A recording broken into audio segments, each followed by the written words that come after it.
पंतप्रधान नरेंद्र मोदी यांच्या नेतृत्वाखाली आज विकासाच्या बाबतीत देशाची पावलं वेगानं पडत असली तरी बेसावध राहून चालणार नाही. अमेरिकेसारख्या महासत्तेनं आयात शुल्क वाढवून भारतासमोर आव्हान उभं करण्याचा प्रयत्न केलाय.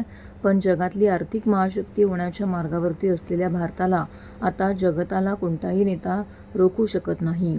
प्रगतीचा आणि विकासाचा हा महारथ कोणीही थांबवू शकणार नाही. आत्मनिर्भर भारत कुठल्याही शक्तीपुढे झुकणार नाही, हे मात्र मी खात्रीने सांगतो. भारत झुकणार नाही आणि महाराष्ट्रही झुकणार नाही, असं प्रतिपादन उपमुख्यमंत्री तसेच ठाणे जिल्ह्याचे पालकमंत्री एकनाथ शिंदे यांनी केलं आहे. भारताच्या 79व्या स्वातंत्र्य दिनानिमित्त उपमुख्यमंत्री तथा ठाणे जिल्ह्याचे पालकमंत्री एकनाथ संभाजी शिंदे यांच्या हस्ते ठाणे जिल्हाधिकारी कार्यालयाच्या प्रांगणामध्ये ध्वजारोहणाचा मुख्य शासकीय समारंभ संपन्न झाला. त्यावेळी ते बोलत होते.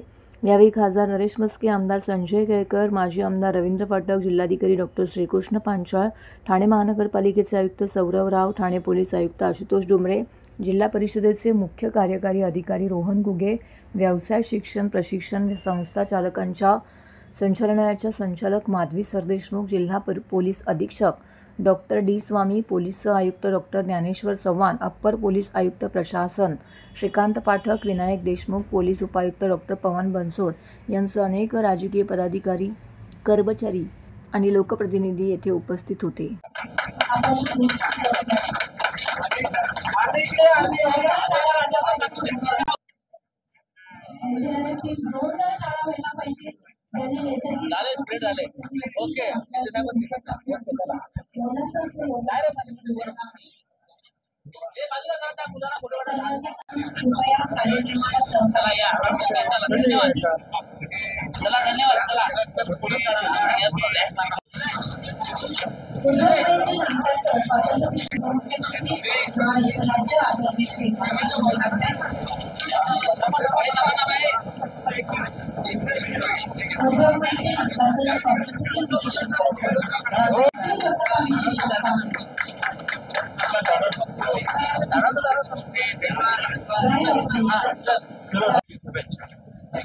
मीटिंग में हो गया क्या उधर?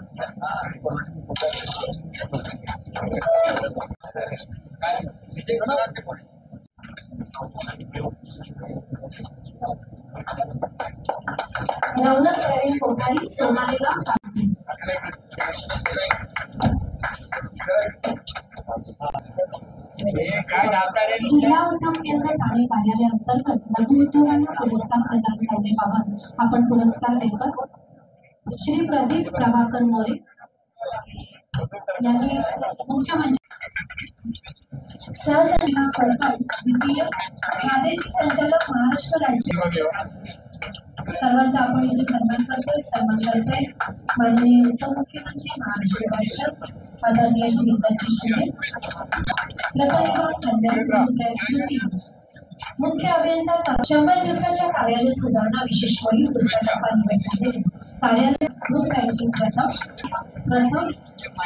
जिल्हा महिला व बाल विकास अधिकारी जिल्हा ठाणे प्रथम, माननीय आयुक्त ठाणे मनपा श्री सौरभ जिल्हा, पोलीस आयुक्त ठाणे श्री आशुतोष डुमरे, मुख्य कार्यकारी अधिकारी जिल्हा परिषद ठाणे श्री रोहन गुगे.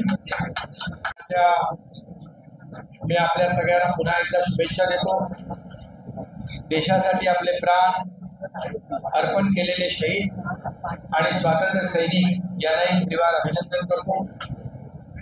आज या निमित्ताने अनेकांना चांगलं काम केल्याबद्दल पुरस्कार मिळालेल्या अधिकाऱ्यांचं सर्वांचं मी मनापासून अभिनंदन करतो, मनापासून त्यांना शुभेच्छा देतो. आज गुणवत्तापूर्ण सेवेसाठी ठाण्याच्या मध्यवर्ती कारागृहातल्या जिल्हाधिकाऱ्यांना राष्ट्रपती पदक जाहीर झालं, त्यांचंही मी अभिनंदन करतो. सुनील पाटील आणि शिवाजी जाधव यांचं अभिनंदन करतो. खरं म्हणजे या ठिकाणी आपण गुणवंत विद्यार्थ्यांचा गुणगौरव सोहळा देखील केलेला आहे. लघु उद्योजकांना देखील आपण पुरस्कार दिलेला आहे आणि ठाणे जिल्ह्यातल्या युवकांना युवा पुरस्कार दिले. ठाणे जिल्ह्यातल्या उत्तम सेवा देणाऱ्या डॉक्टरांना पुरस्कार दिले.